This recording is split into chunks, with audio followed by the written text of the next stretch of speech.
and the meeting's being recorded. Your host this evening, Yosef, is our MC. I am joining just for this little Pecha Kucha.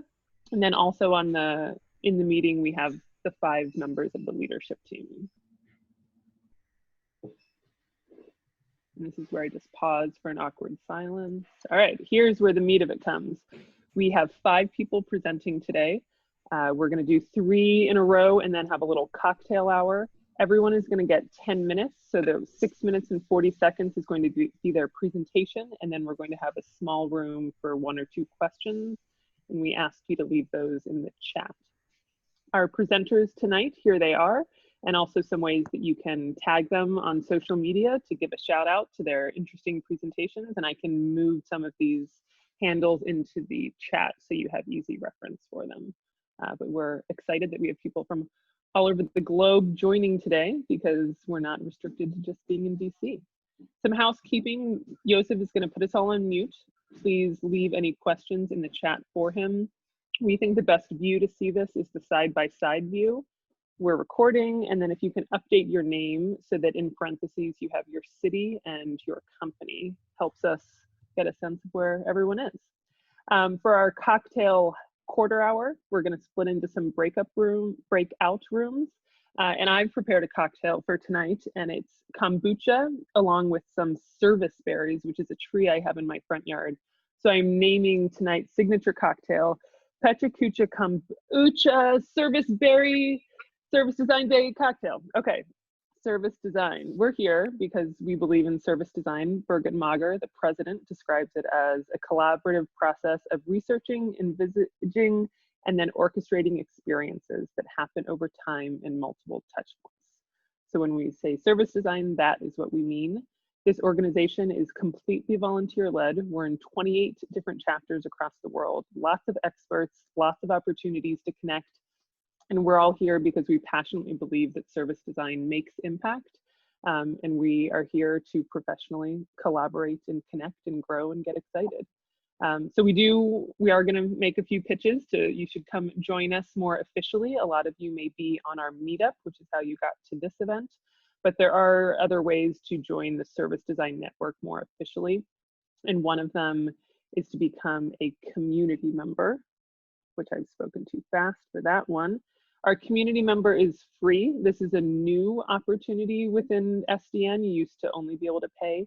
So you can sign up on the website right now.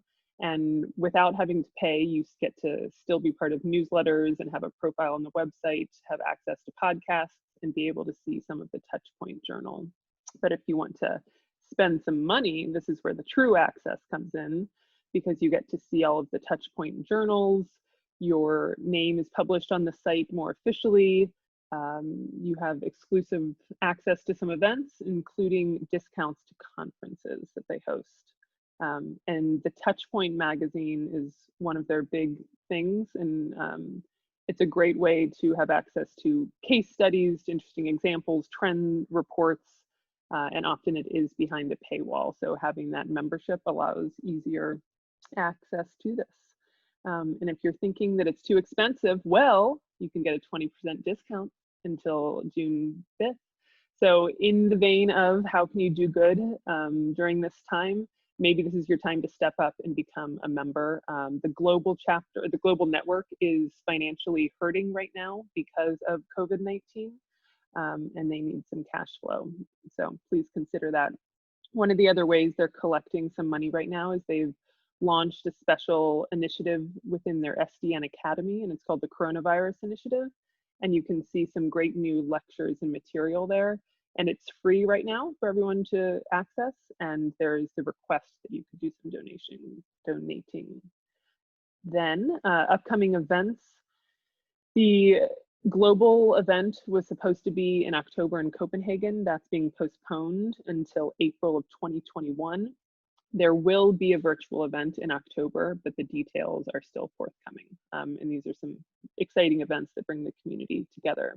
And this week, not only do we have tonight, but starting on Wednesday is a 3-part series where we're collaborating with the SDN chapters of Atlanta and Pittsburgh. And this is called a Mindset for Service Design. And you can sign up. I'll add a link to the to the chat, but it's more opportunities for you to engage with us. And then here are all of the different ways you can reach us and tag us. So for Service Design DC, we have our own website, we have Twitter, we have a LinkedIn group. You can log on for meetings on Meetup. And then for any tagging today, if you can write SD Day 20 and Service Design Day. And with that, I will pause and hand it over to Mr. MC Schumann. Hello, everyone. Thank you. I don't know if Cameron mentioned that, but kind of last minute, we decided the intro should also be a Pecha Kucha. And so if she was racing herself, that is what's going on. I'm just going to, hello, screen. You want to behave? There we go. Just to start off, thank you all for coming. This is our first time doing a Pecha Kucha here in DC, and it's definitely first time I've had a Zoom with this many people in it. So please bear with us for technical difficulties. We also have some friends from internationally, so we might be doing a little bit of a handoffs. So bear with us when we do that. To start tonight, we are going to have from Germany, we have Molly and Co. Co and Molly are experienced designers with a background in service design, currently working in Denquirk in Cologne, Germany. They're into workshops, and methods, and how to design an experience and how to improve a method. And I actually met Molly, I believe, in New York City when I was doing a global service jam there back in 2013, 2014, something like that. It was kind of fun. And now she's overseas, but she's going to be one of our speakers. So happy to hand it over to you guys. Let me unmute you. Oh man, there's a long list. I got to find you. There's Co. And where is Molly? There's Molly. Thank you. Yeah, I think it was 2013. That sounds about right. Yeah. I can stop sharing my screen here for you. Okay, let me try sharing screen.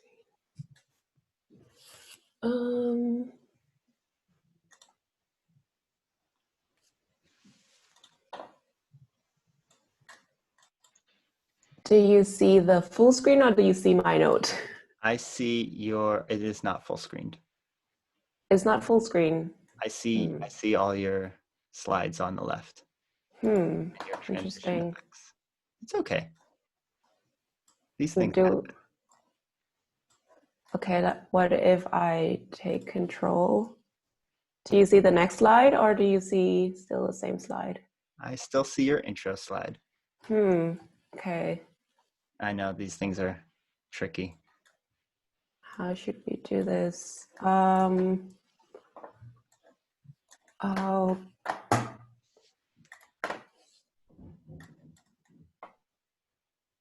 What if, okay, I stopped sharing screen for now. Sorry guys.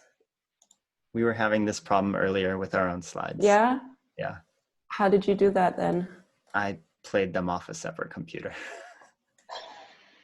If someone in the chat knows exactly what to do, please let us know. Yeah, how to control Keynote. They can't because they're all mute. Someone in the chat suggested that you put it in presentation mode and then you hit play.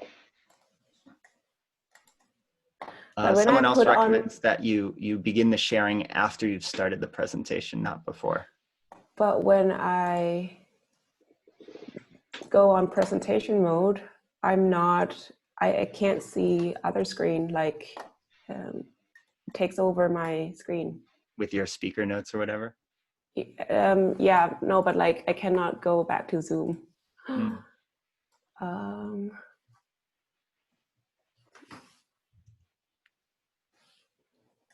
Oh, we can unmute you. Here you go. I think I can allow people to unmute yourselves. Okay, people can now unmute themselves if they want to speak while we're figuring this out.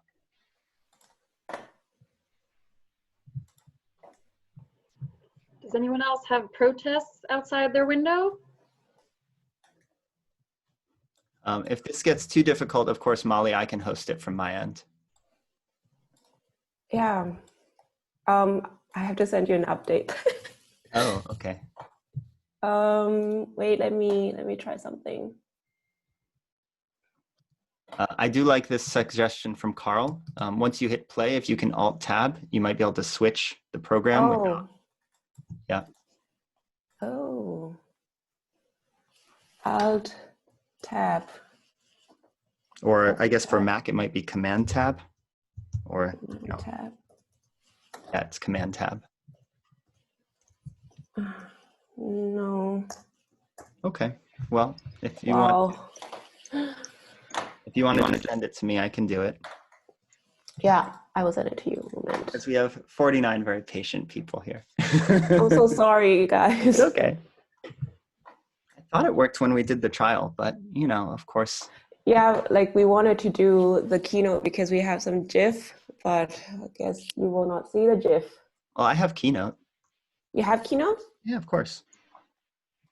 The thing is 265. No, I have to send you PDF. Yeah. I guess. I think maybe we might lose the GIFs. Yeah, let's just do that. Desktop. And then. At worst, if we wanted, we could change the order of our presenters. Yes, while maybe you're someone trying to could figure go this out. first. Okay.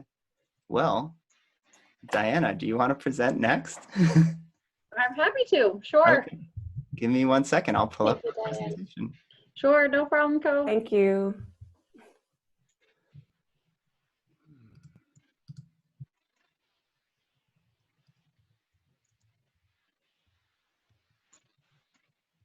And I hope we just don't hear, I'm right by the White House, so there's a lot of activity outside, so I hope we don't hear that. But if so, I'll just do my best to speak into the microphone. All right, I'm opening your presentation now. Great.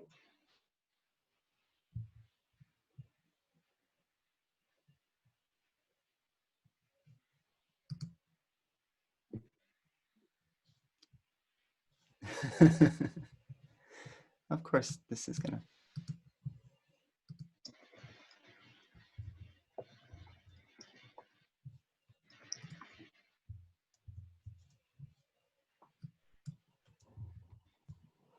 Oh, my PowerPoint has crashed.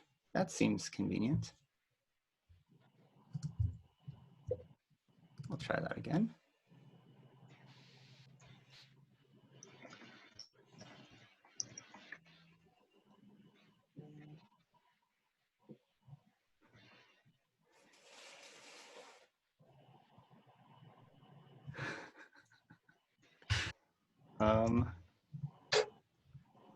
Microsoft PowerPoint not responding.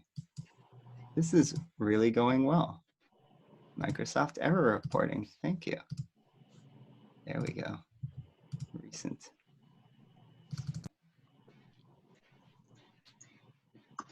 All right, and we're off. Sorry for the delays, guys. I'm going to share my screen. I'm going to share PowerPoint.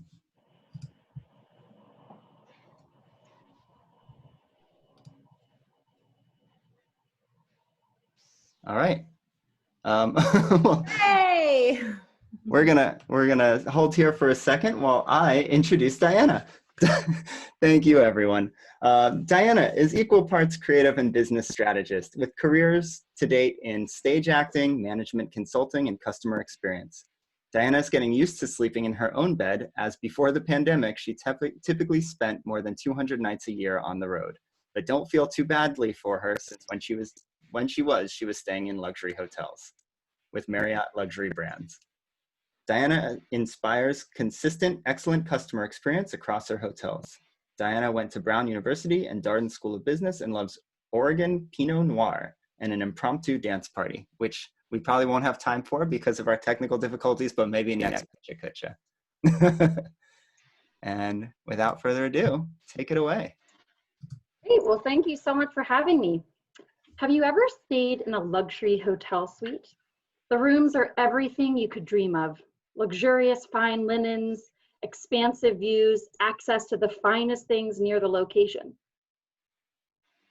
Okay, maybe you haven't been privy to a luxury hotel suite firsthand, But perhaps in your business, you have a premium version of your product or service, reserved for the most elite or highest paying customers.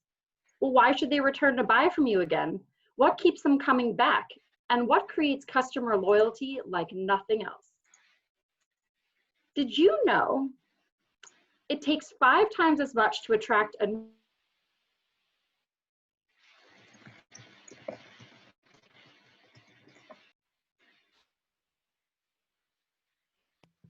Did we just lose Diana?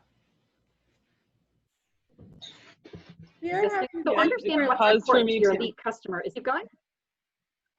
You want me to mute? No, there you are. You're back.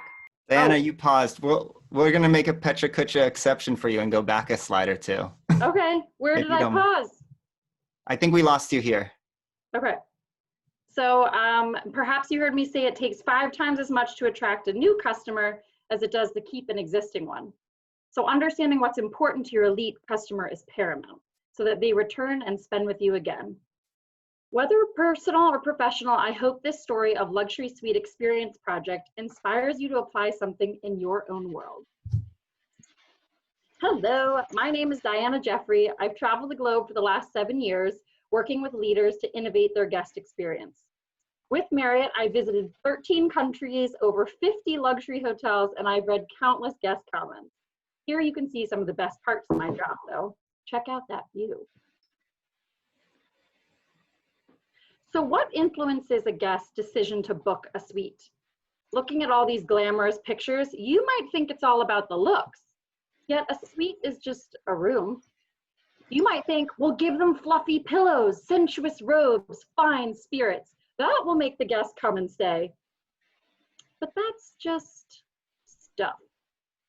That's not what keeps a guest coming back. The real differentiator is the beginning to end total experience. The people, a human who notices a guest need and acts upon it. Thoughtful service creates a lasting bond. In today's climate, we can do good by embracing less is more. Customer experience isn't materialistic and it doesn't cost more money. It's about serving needs. By reducing stuff overload, we strip away to what really matters. A heartfelt service connection by an amazing team gains loyal guests. So here's an example from my travels, a hotel looking to enhance its premium experience. I was invited to the Addition, a sophisticated hotel in a cosmopolitan city with many happy guests. But we noticed that the suites weren't being booked as often, and we wondered what value was worth guests paying a premium for the suites. So we gathered a team of hand-selected individuals who were close to the guest experience and who were open-minded. I served as facilitator. We set to work using innovation principles to curiously learn about our challenge. First, we analyzed. Who is today's luxury consumer and what's important to them? We looked at data. We identified areas where we were falling short. One initial insight we realized is that if we started serving the guest when they arrived to the hotel, we were too late. Their journey actually started when they decided to book the suite. Fresh off our analysis, we identified other businesses with a premium experience to conduct analysis research. This would help us better understand our challenge and spark new ideas to address it. Through our concierge's relationships around town, lucky us, we set up a luxury field trip. The first stop was a luxury retail personal shopping experience. The next was a high-end food stall with lots of premium options. Last was a private tour of the most expensive hotel in the city to shadow their elite butler service. We returned to our hotel suite ready to ideate. But before jumping to solutions, we had to hone in on our key insight. What is a premium luxury guest's most important need? To feel that you are fully there for them and unbounded by physical location. Woohoo! We used this and other insights to brainstorm ideas. And in narrowing down those ideas, we applied our brand lens. What might work for a fancy, stuffy hotel would not work for our modern, enchanting Addition brand. We applied the less is more lens, doing good by not adding additional costs, stuff, or complicated tasks. And this prioritization got us to our big 3 concepts. 1, before the guest even arrives, get to know the guest. Why are they traveling? Who are they with? What's unique about them? Answers give clues about how to customize in-person food selections, concierge recommendations, and sensory elements. 2, a personal host. 1 go-to contact during the guest's entire stay to make that personal service connection. And lastly, access to exclusive events by capitalizing on our expert staff. For example, a private liquor tasting with our master mixologist, as shown here, working his magic. The project team won support from senior leadership to pilot these concepts, and we set to work. Guests were enthralled by the new suite experience, and before COVID struck, the hotel was on target for a 23% increase in suite bookings. We will see what happens when travel opens up again. In summary, to enhance and build loyal customers for your premium offering or your at-home guest room, A, do good, buy less stuff, more focus on customers' needs. B, craft the total journey, drawing insights from those who are closest to the customer. And C, be curious, learn about your customer to make it seamless for them. Finally, people matter. So hire great people, provide them the resources to give heartfelt service that makes a lasting connection. Thank you so much. I really enjoyed my time with you today. Please write in the chat something you will take back to your business or to your home with this presentation. And connect with me. I'd love to hear your service design stories. You're welcome to send me a message or an email. Thanks again, and I look forward to speaking with you during the cocktail hour.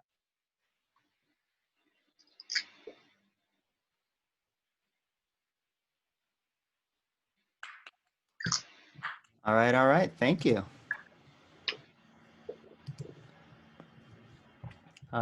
We have, do we have any questions for Diana here in the chat? I'm not seeing any. I'll give you people a second. Oh, 2 questions came in real fast. Perfect. Good nudges. Diana, don't mute yourself yet. First question from Lourdes is, what was your biggest challenge? Lourdes, great question. There are many challenges, but I think one of the biggest I sort of spoke to, which is people are really good at brainstorming ideas, but then really narrowing it down to what's going to work, what's going to be pushing the envelope, what's something you can pilot in a short amount of time and see success really helped us. And you noticed we applied the lenses of our brand and making sure it was specific to our brand, as well as that other criteria about less is more. Great. Second question is for your from Carl from Rockville. For your research, were you able to chat with customers or only staff? Thank you, Carl. I think you're right. If we had more time, we would be able to go out and speak to customers directly. And I know that's a big part of service design. In the way that our company works, that's more of the marketing department that does that. So we're able to read guest comments from what they presented to the hotel after they stayed with us, just retroactively. And that's what we use. That was the data that helped inform what we did. But we're not able at this time to go directly to customers. So a lot of it is that trial and error, working it through, iterating as we go, but we did use a lot of guest data, just not real time. Great. And the last question is, what are you doing to cope with COVID?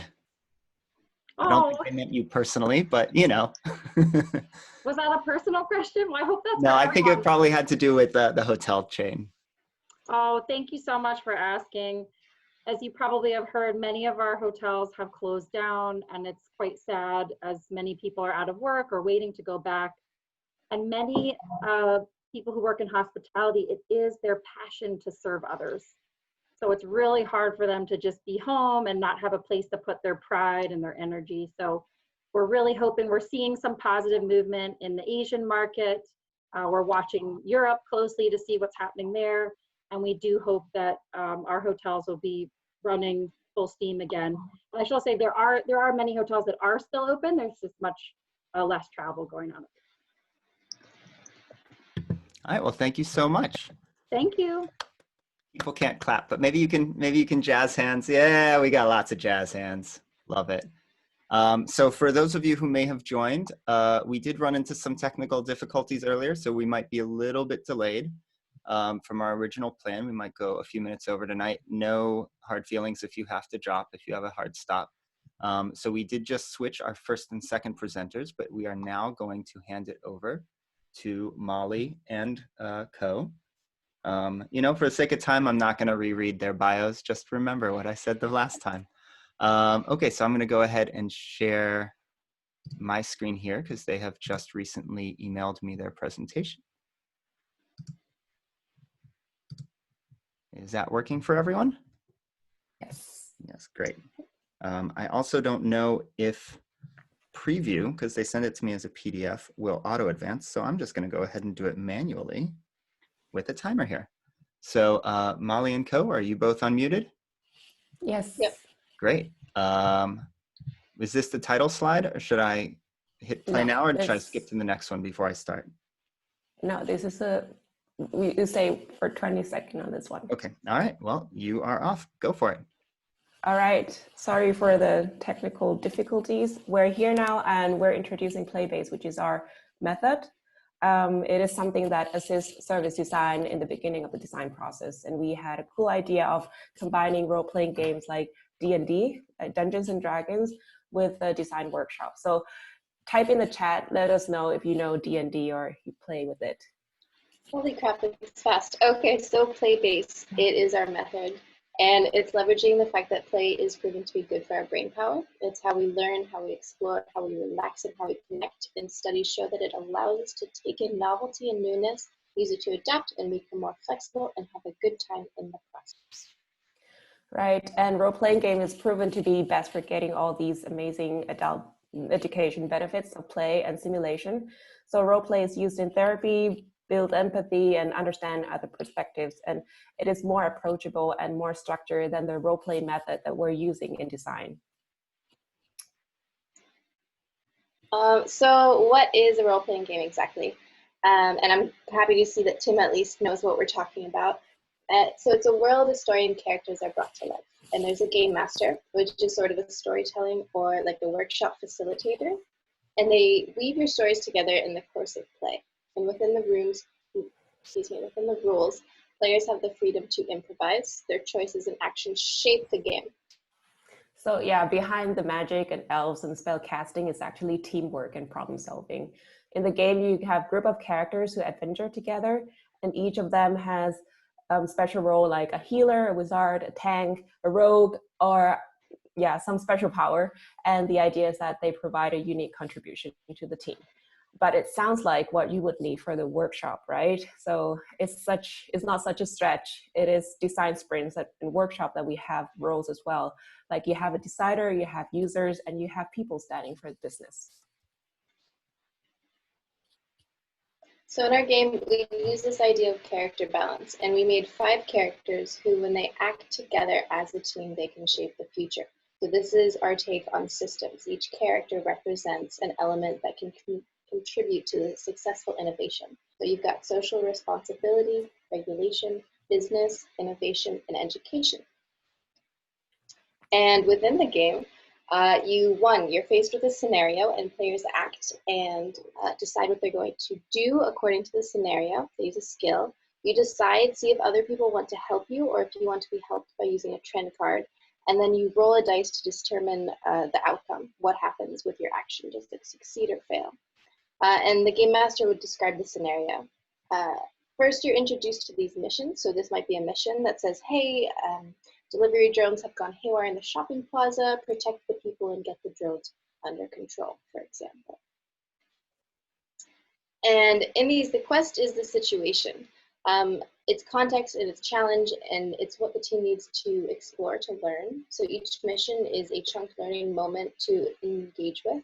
And the missions are interchangeable. If one company needs to explore the future of energy, we create new stories for them. It's not handing people a report, it's giving them research that they can play within. And we noticed that not everyone can just go and be like, I can tell stories. So sometimes participants don't know how to play and how to tell stories. So we have the helping mechanic, like action cards, which help them imagine how the character would act in that situation. And they are open-ended, suggested ways of thinking.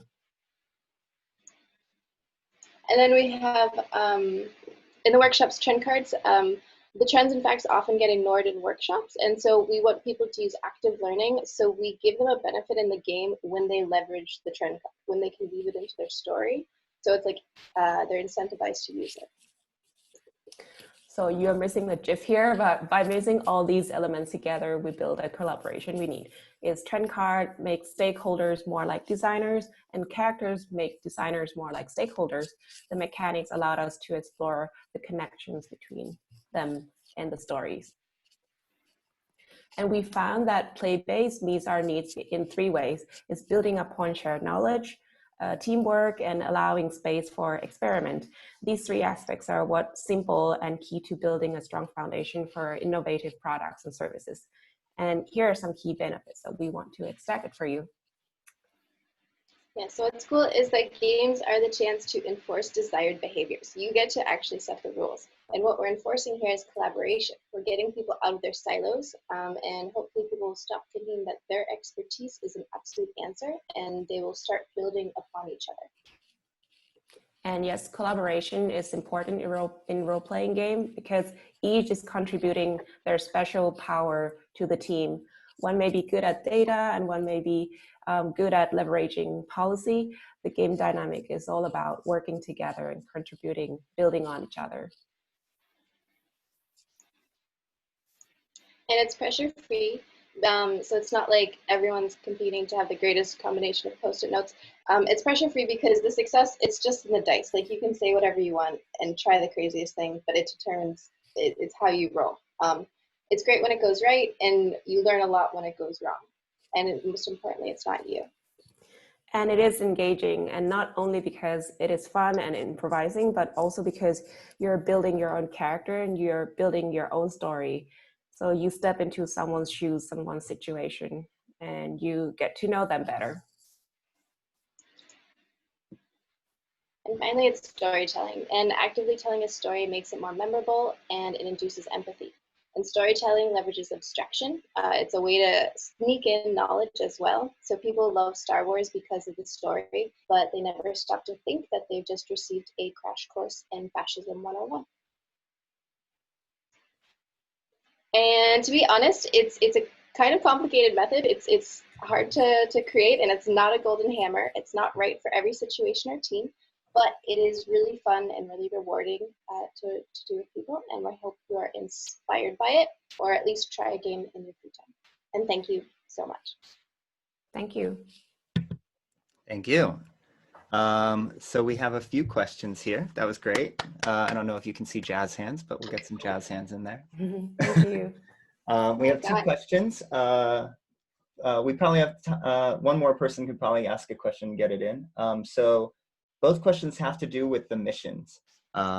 We have people wondering how long it takes to develop a mission or a story for a new project, and who's involved in crafting that mission.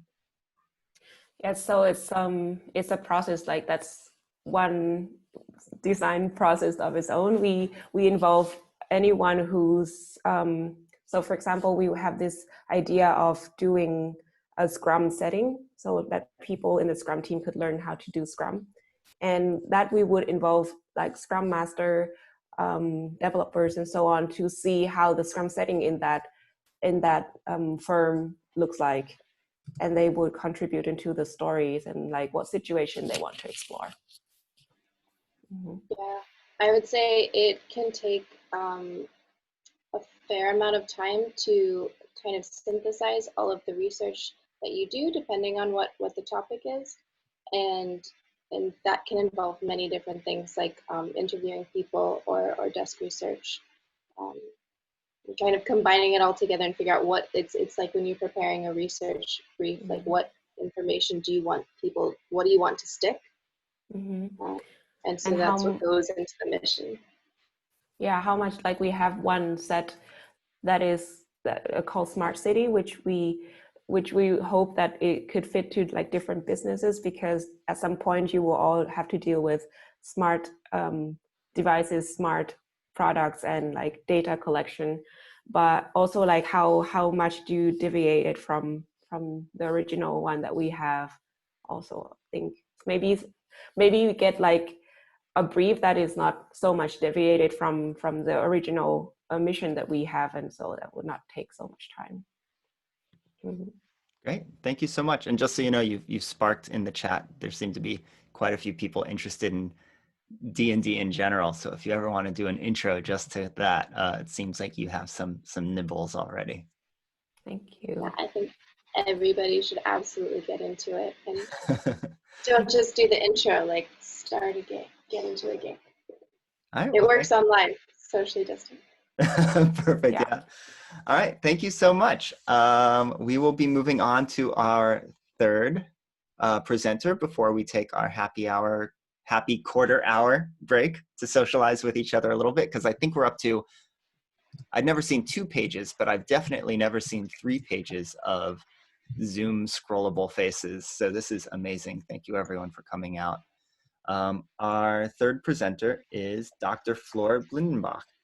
She's the founder of Organizing for Innovation. She'll be addressing the business of service innovation today. Dr. Blindenbach has seen the challenges service providers have with bringing their ideas to practice firsthand. This motivated her to start Organizing for Innovation and develop T4, a platform that offers online tailored guidance to innovation teams. And it looks like she's already locked and loaded, which is great. So without further ado, Floor, you have to unmute yourself, and if you can't, I can do it for you. Oh, we don't hear you yet. Can you hear me now? Yep, there you are. Okay, All so right. all the buttons disappeared on this end too. Oh yeah, I know. Zoom's been a blessing and a curse. Take it away. Okay, this is the intro slide, so you can move to the next one. Oh, I need to move to the next one. Sorry. I was going to say, I don't think I have control. Why doesn't this? Yeah, there we go. Good evening. I will be talking about tonight the business of service innovation. What makes service innovation and design unique? At Organizing for Innovation, we have seen that awareness of some of these issues can make innovation teams more successful. And so that's what I hope to help you tonight too. Like, how can you set up and set out for success? I will use the example of a waste or weight monitoring program. Doesn't really matter what kind of innovation it is. Developed by Fitbit versus a personal trainer to illustrate the differences between product and service company in the way they approach innovation. These are 2 extremes that I've chosen to kind of like separate the issues. So let's first discuss who needs to do the work. It's the coach himself, in this case I would call him Alex, versus the R&D department at Fitbit. And of course, Alex can get the support of service designers like you, but still he's on his own. And probably will need to invent a new service and will only do so once in a lifetime. And the work that needs to be done is not the same. Fortunately for Alex, he just kind of need to get something up and running, but the Fitbit teams need to get an entire production line set up. So there's a difference in skill set that is needed to bring both innovations to practice. In both scenarios, you need to get support for your ideas. One is that if a Fitbit is much more tangible, so it's much easier to make prototypes. Well, for the lifestyle coach, as you all know, like it only exists when it's there. So it's much more difficult to convince others that this is maybe a good idea. There are also differences in development costs. Fitbit types of solutions typically cost easily $10 million to develop, if not more. Well, for Alex, it's probably just a couple of thousands of dollars to put something together. Creating a brochure is very cheap, and building, well, an app would be a little more expensive. But still, it's not the same order of magnitude. And the development risks are very different too. A Fitbit is, once it's developed, it's very difficult to change.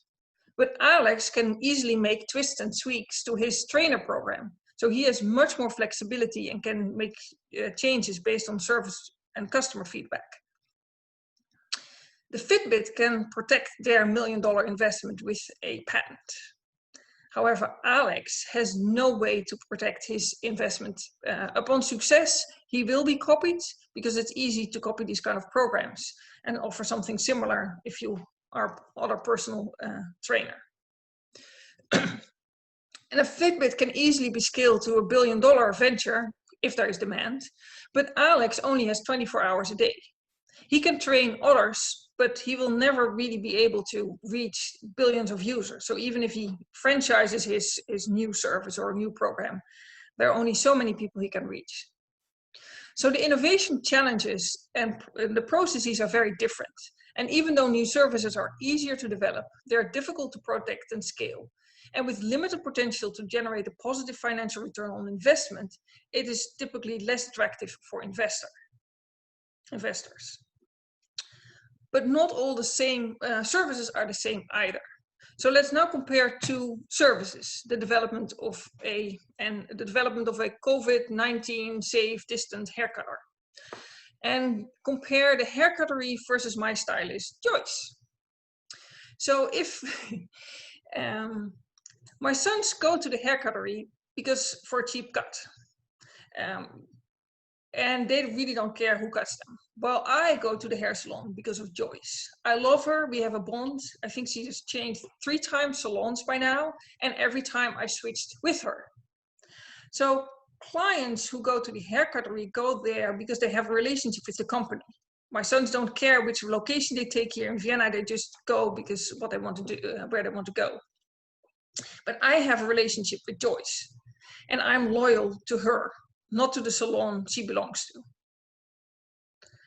And so if she wants to develop this kind of like COVID-19 safe haircut, whatever tool or way she wants to do it, who has to do the work?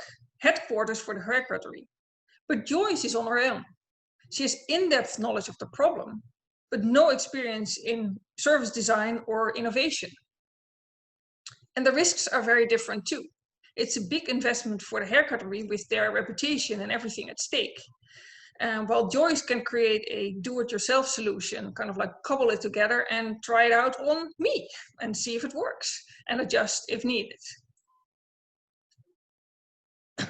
Yet the hair cuttery can roll the solution out to all their salons. While for Joyce, scaling is very difficult. She can set out of an entrepreneur if she has found like a really cool type of scissor or whatever, but that may conflict with her job as a stylist. She'll have to teach others or give up her job as a stylist. The other question is who should invest. It's easy for the hair cutter, again, like headquarters should invest. But should the salon owner invest in Joyce, knowing that Joyce may leave? And so how will she recoup the investment if she invests in Joyce, her idea? So not all services are the same either. High volume services are much more similar to product innovation than tailored service offering. They are really a different ballgame. But this model is much more common than you think. If you think about lawyers, hospitals, even the government fall all in this category. So a few suggestions to set up for success. Be very diligent in the execution because the ability to create a return is limited. Combine professional and new service development to save money, and invest in teams instead of single providers so the innovation sticks with the firm. And these are just a few of the recommendations. At Organizing for Innovation, we have created an innovation approach that's cost-effective for service providers. We guide people like Alex and Joyce through the innovation process. And if that sounds interesting, check out our free offering at www.organizingforinnovation.com. And we hope to see you in one of our programs. Thank you, Floor. Yay, I love the hand waves. It's the muted cheers, muted applause.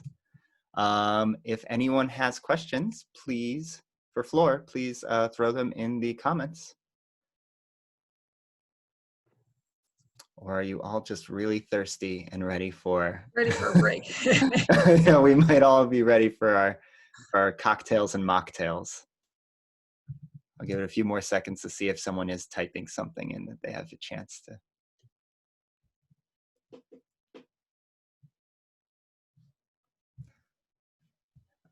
All right. we got one question.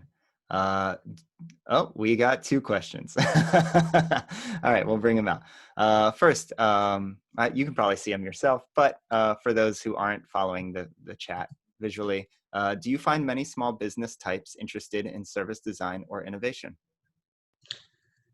Yeah, it depends on very small, like I work also with the SPDC, and you have these, say like a bakery, or they may not be that interested, but now like in COVID-19, that was inspired this hairstylist example. They have to invent something too. They need to come up with solutions. And of course, sometimes there are solutions that are coming their way that they can copy from others. But you see that they have incentives and creative ideas as well, and they are in the field. So that's what you often see. More often you see it like with physicians and lawyers. They're at the forefront. They know the problems. They are inspired. They want to make whatever they offer, want to make it better. So it's not typically the very, very small providers or very small companies. But now in COVID-19, I think everyone is looking for better solutions. Thank you. Great. And the second question we got is, what kinds of problems do you typically address? Well, we have various, and perhaps the most fun story was a telemedicine team. They were trying to deliver prenatal telemedicine services in rural Louisiana.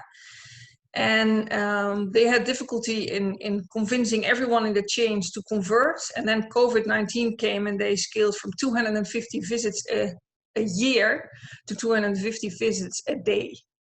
But because we had matched out all the workflows, they could scale like that. So that was quite nice to see that result of all the hard work of diligently interviewing all the stakeholders, mapping out all the workflows, and doing all the work that you all know needs to be done. But yeah.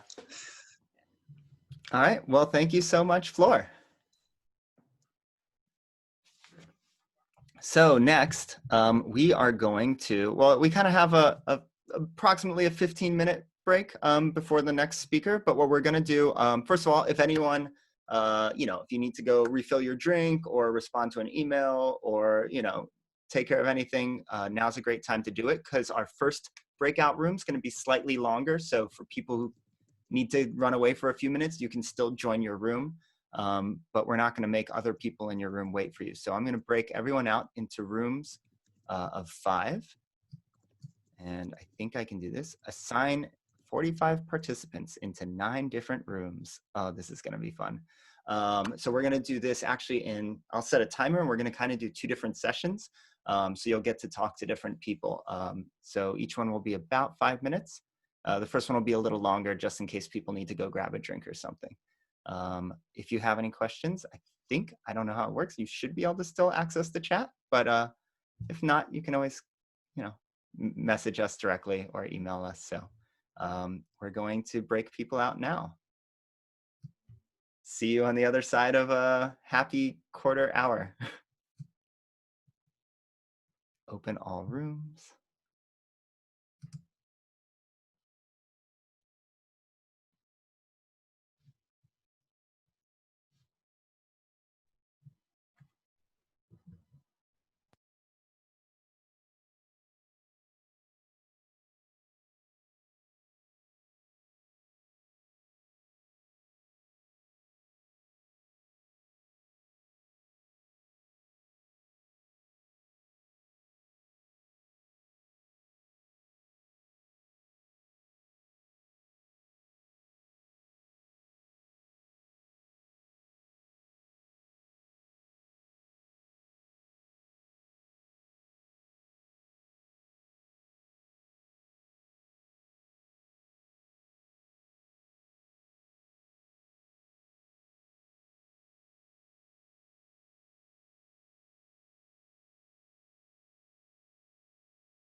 Oh, I see two of myself.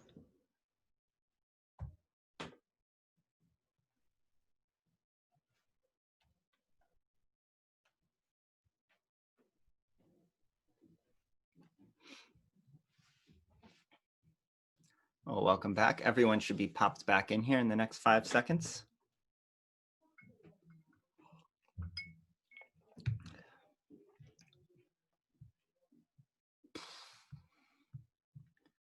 Isn't there a book or something called Here Comes Everyone?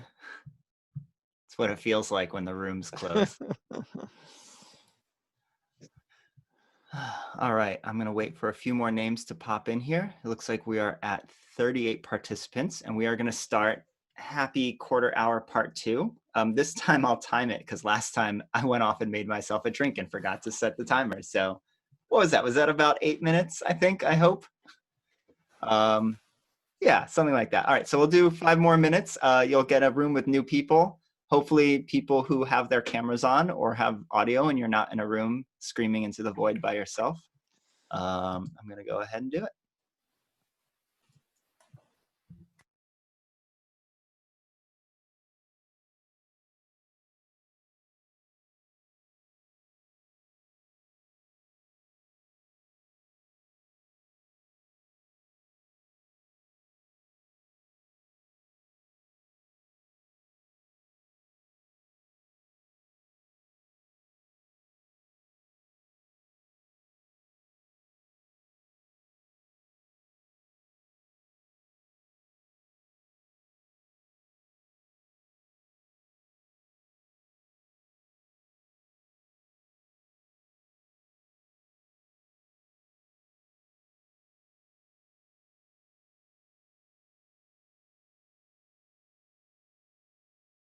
That's cool. All right. More drinks. See, Whoop, what whoop. Forgot you were playing a trick on us, Joseph. Hi everyone, as you filter back in. Thank you so much for being part of that experiment. So does someone know Zoom really well? Because it seems to randomly put us all back in the same rooms we were just in. So Is there a Sergio way? was telling us that you had to actually reshuffle or recreate. Sergio. Yes, yes, there is an option to one to reopen the rooms, and the other one, if you go into like I don't know how it's called, if it's like recreate or something. Okay, well I have to give it. It's requiring 13 more seconds before it pulls everyone back into this. Yeah, so. yeah. So it's like I imagine you did the reopening, and that would just like reopens the previous. Oh yeah. So if you go to the other, it might give us different. Okay, so if I hit recreate here. Yes. Aha. That should reshuffle the participants. Yeah. Okay, we are going to recreate all rooms. Much better. Thank you. Good job, team. All right, I'm sending you all back out into the world. Yes. Bye.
This meeting is being recorded. All right.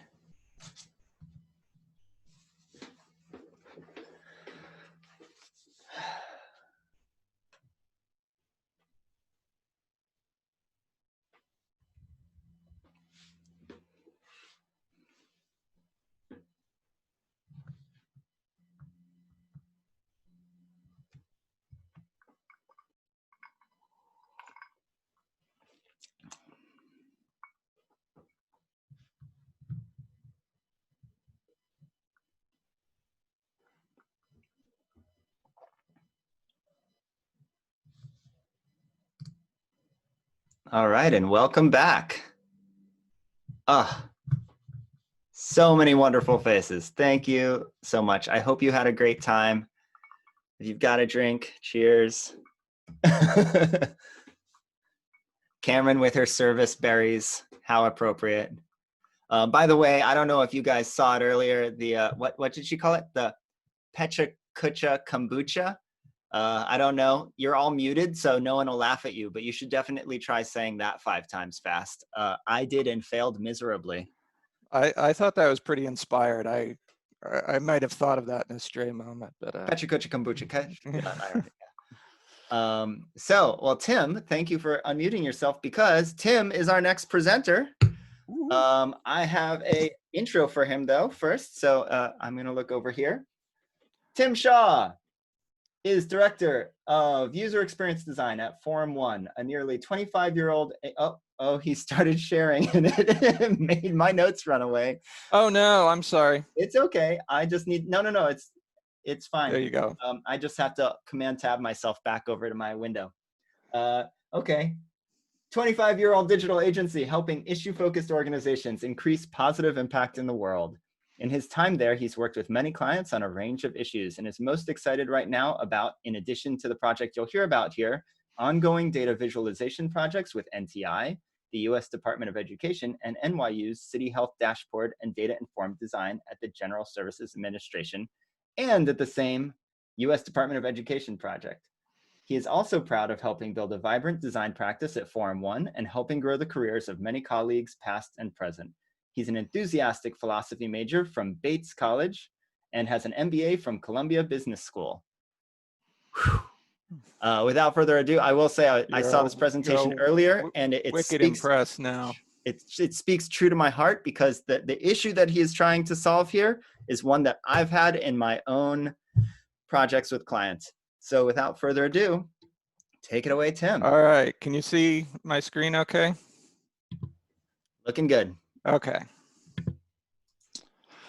Okay, it began with a call from an account director. I just need a UX person to attend one meeting, just one. You'll keep on using those words. I do not think they mean what you think they mean. I was swamped, but so is my team, so I went.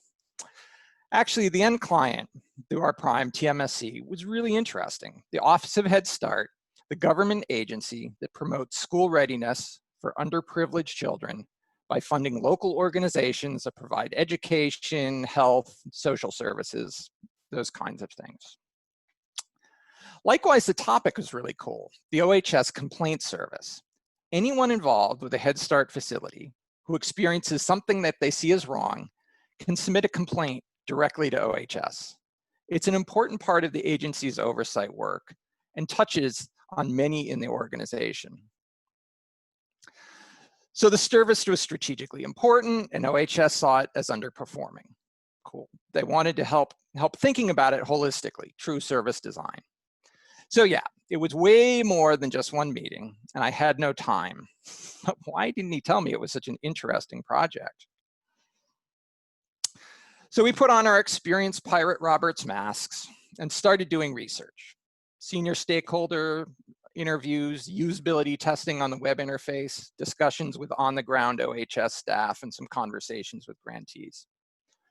We had hoped to do more, but this COVID thing you may have heard about kind of got in the way. The conversations we did have produced fantastic insight. To capture this insight, I started on an as-is service blueprint because I really wanted to illustrate the mix of processes, roles, and technologies as well as the ideas of front stage and backstage actions. But I quickly encountered a problem. It was clear from my research that the underlying process was very branchy. There were alternate paths and inconsistent flows that were key to discuss. A service blueprint, though, is really linear. So I tried some hacks, but I was clearly just creating a mess. So, I thought about good old-fashioned flow charts. They handle branches well. And they show decision points and alternate paths really by design. There's an established language to them, and even if they can be a little wonky seeming, many people generally get them. But the flow diagrams leave out all that good stuff from a service blueprint. They don't tell you a lot about who's involved. They mention, but they don't highlight technology and how interactions happen. In short, you lose those helpful swim lanes. They're mostly just about process. So I began thinking and wondering if these two artifacts could and should be joined in Mowage. Can you take the core structure of a process flow and graft onto it the depth of a service blueprint? Well, this Mowage is what brings us together today. I started with a basic process flow. There's initiation, boxes representing different steps, indications of a split or where path options are. You'll see what's different is the size of the boxes.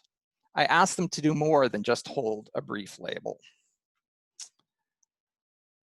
Into each box, I introduced the swim lanes. The audience, the complainant in this case, is represented in every box, even if only to say they don't figure in that step. I also capture the touch points for the audience interactions. There are then swim lanes in each box as needed for front stage elements, anchored by a line of visibility that's on every box. Grantees are effectively a second audience in this case, but there's also front-facing people and systems that we track. Backstage elements also appear in every box as appropriate, again grounded by that line of visibility that appears everywhere. So there again, people and systems, but I also wanted to capture operating principles and business rules that must be respected at a particular step. So here's a bigger view of the whole.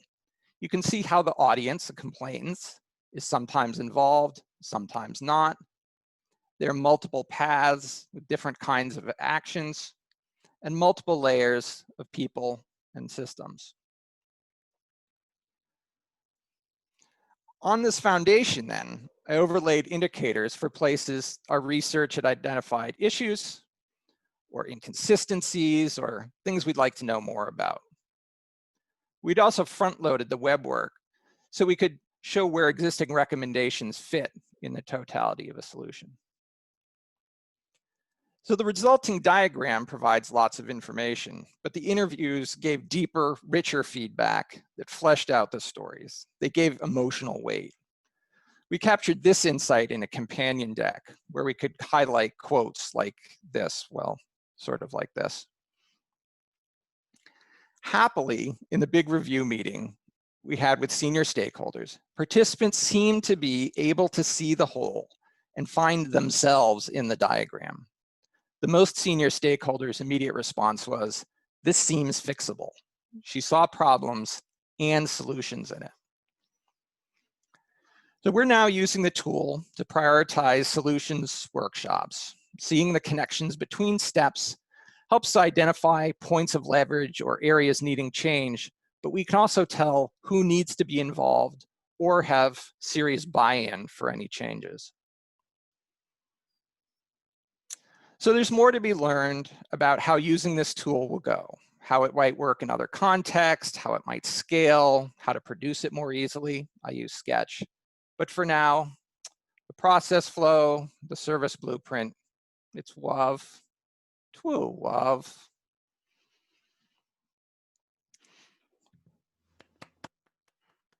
Clapping for everyone. Thank you. So for any of you who haven't watched The Princess Bride yet, you're missing out. Do that. I know we have a lot of free time at home, so that should be high on your priority list. Put it on your IMDb movies. Yeah, no, it's a must see. Yeah, so opening up the floor, if you have questions, please drop them in. The first one is, how many meetings did that end up being? I don't know what that refers to, but maybe you do. So the research we did, I mean, sort of, there were 5, 6 senior stakeholder interviews, and we talked to 8 people across 4 of their regions and 3 representatives from grantee organizations. So that's sort of the kind of the core research. As I said, we'd hope to go into the database and get some actual complainants and talk to them. That didn't work out. We'd hope to talk to more grantees, but that was exactly when COVID hit, and anybody running a small nonprofit or publicly funded organization was summarily quite busy elsewhere. Did that answer the question? One would hope. Yeah, Carl gave us thumbs up. Cool. I have a question, but I'm still gonna wait and see if anyone else throws one in there. Yes. Beth wants to know, were the stakeholders familiar with service blueprinting processes, or were you, or did you need to sell the value of it? So they were not.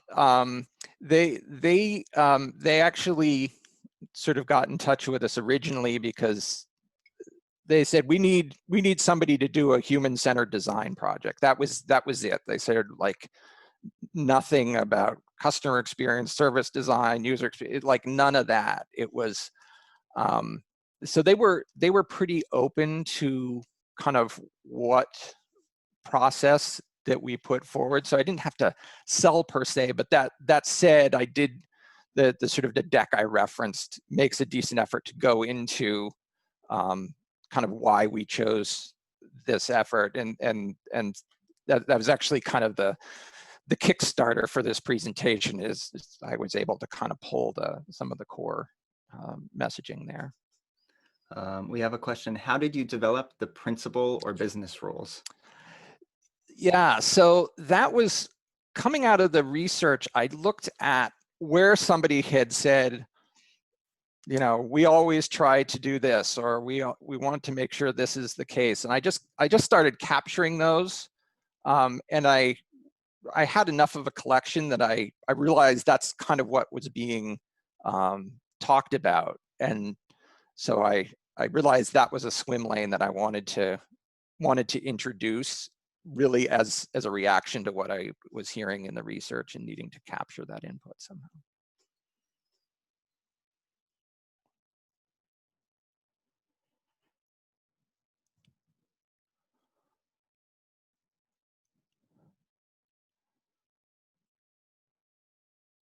I'm sorry, I was muted. Thank you, Lisa.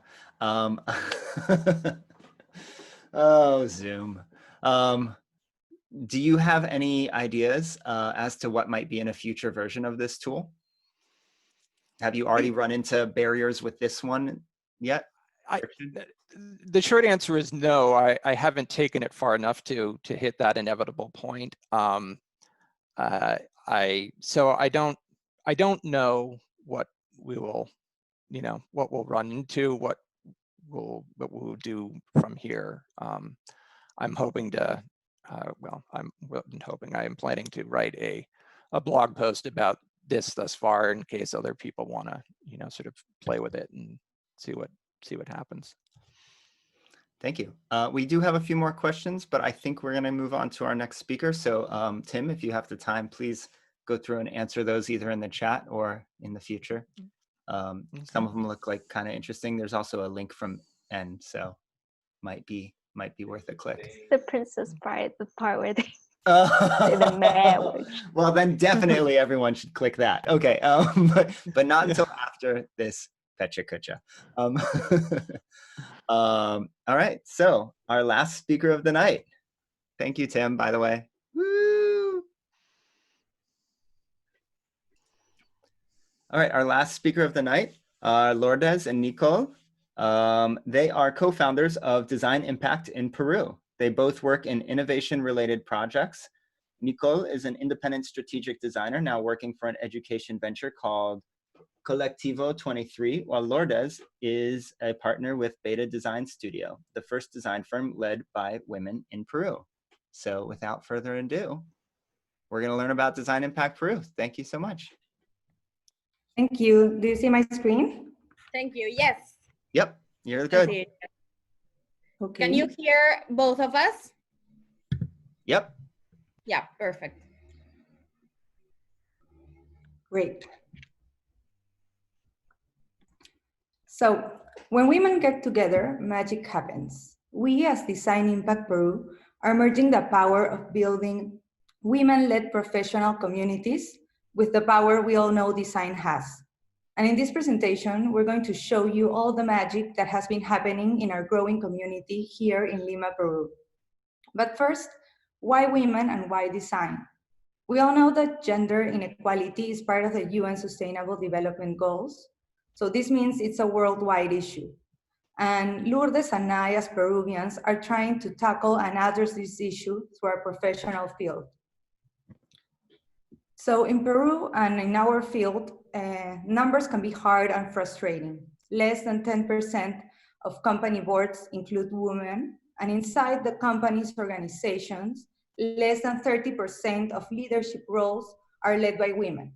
And the ones that women led are mainly areas without P&L.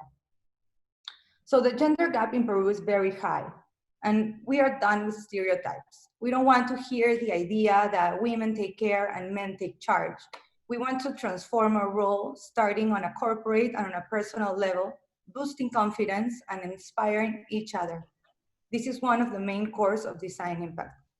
So regarding women, we consider ourselves as enablers because we are facilitating that women designers that are forming part of our community can deliver impact. We're just giving them a voice, boosting their confidence, and making them value and share their skills. And the story behind why service design was incubated over 3 years ago while Lourdes and I worked on the Prime Minister's innovation offices. We were using service design to tackle our country's biggest and toughest problems. And that made us aware of the power that service design has. So after Lourdes and I left the government, we felt that that power was no longer focused on transforming national and worldwide issues. We felt we needed, on one side, to help social organizations with transformational agendas, and on the other side, to strengthen design as a practice. And with these two things in mind, last year, we connected the power of women and design with social entrepreneurs, and in that intersection, Design Impact was born. We started to form small groups of women to do short and design-based volunteer projects.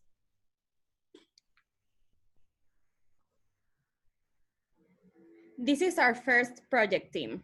Aida, Anais, Nicole, and me volunteered to work with a group of social entrepreneurs, Beto and Jean-Pierre.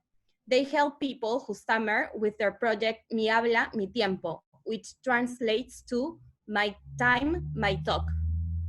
Together, we use service design as our core methodology.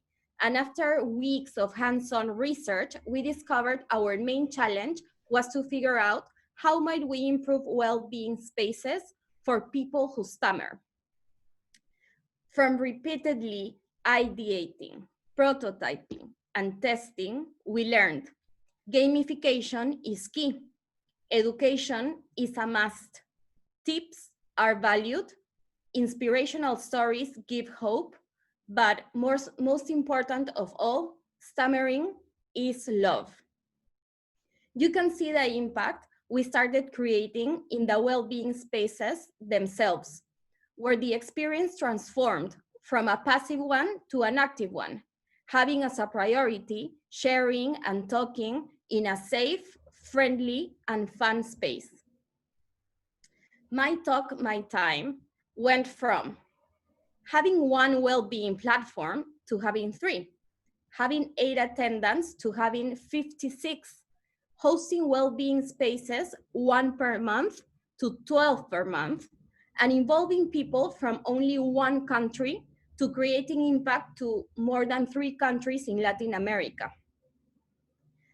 Impact goes beyond numbers for us. After our intervention, the social entrepreneurs, Beto and Jean-Pierre, started looking for new opportunities, and they created new digital well-being spaces.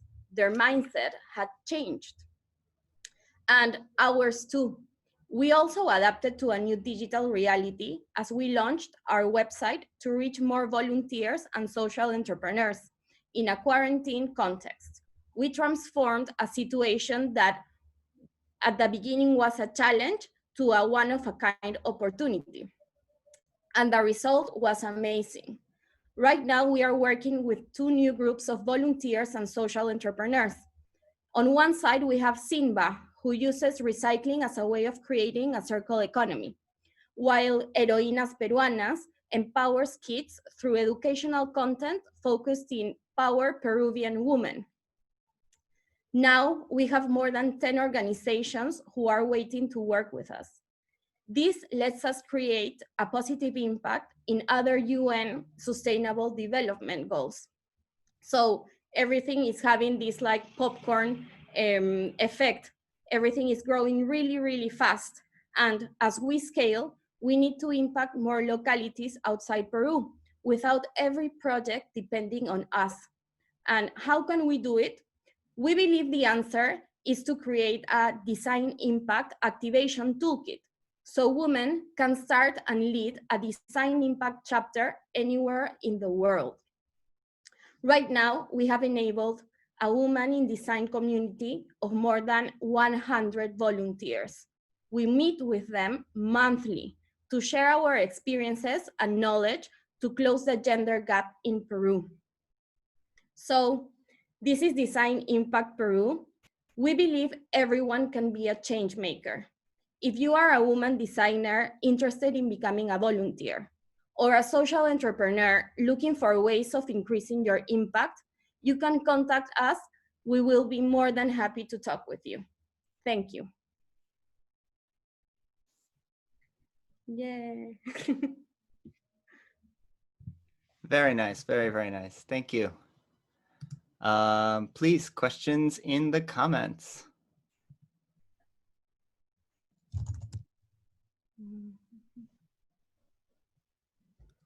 Ignore the thing I just said to Tim. Yeah. Any questions? Seems nope.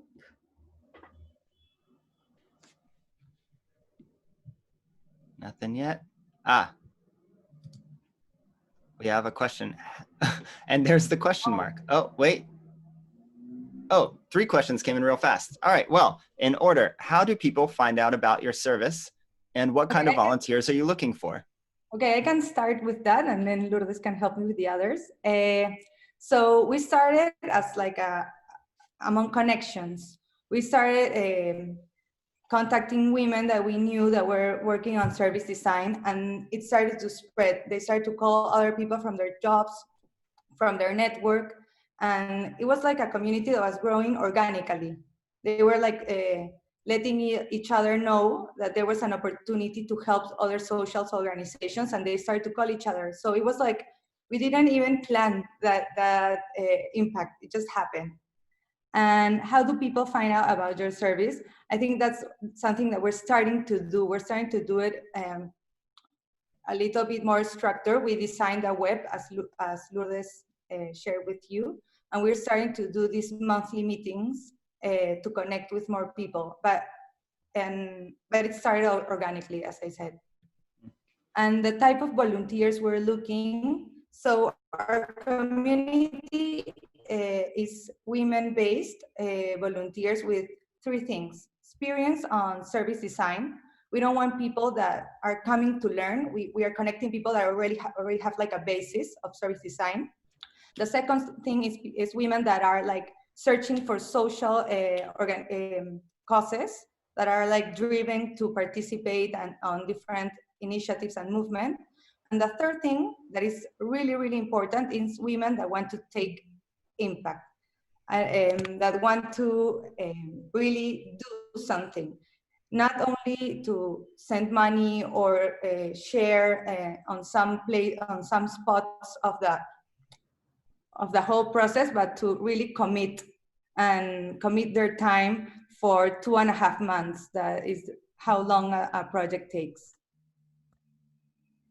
And there's one last question that is, what is your biggest challenge with scaling? So we started with one project where Nicole and I, we were like leading it with 2 more designers, and now we separated, and Nicole is leading one, the one with upcycling, and I'm leading the one with women empowerment. So actually the biggest problem was like, how can we start activating more projects, because we have the volunteers and the social entrepreneurs, but we have full-time jobs also.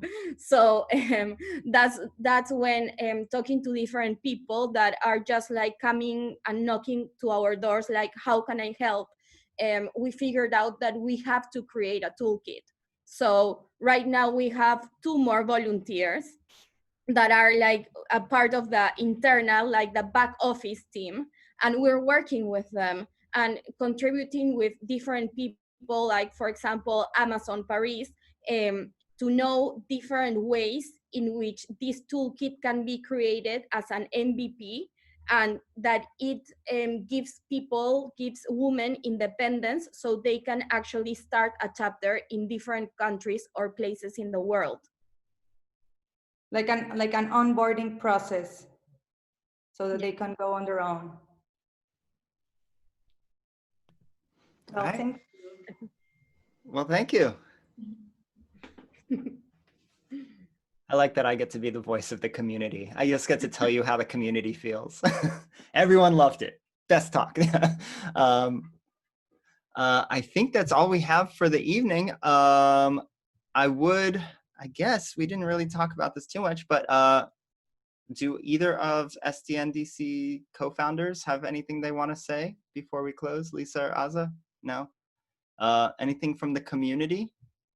I can do the thing where, participants are already allowed to unmute themselves. So if anyone needs to say anything, feel free to do so. But I think this went pretty well. I'm pretty happy with it. I hope we get to do another one. I'd love to do one in person with snacks. Yeah. We were thinking about possibly doing this like every 3 months or so, so that people can just know that there's a forum and people can submit their ideas or their presentations for, the next round. So let us know if you think that's a good idea. Yeah, if you want a seasonal Pecha Kucha, let us know. Either give us a thumbs up in the chat or reach out to us directly through the meeting. Oh, we got a couple thumbs ups already. All right, cool. Yeah, because these things, I think this is our first one, but as we host more, they're just going to get easier. So, and let us know in emails or comments if you think we should have more speakers, fewer speakers, longer, shorter, more drink breaks. I don't know. whatever you think, we're happy to make it happen. So big thank you to Joseph and Cameron for all your work in organizing this. Yeah, thank you. Thank you very much for your guidance. Yes. Thank you. All righty. Well, I'm not going to kick anyone out, but enjoy until you want to leave. Bye. Bye. Good evening. Good night. Nice to meet you. Bye. Good night. You too. Bye-bye.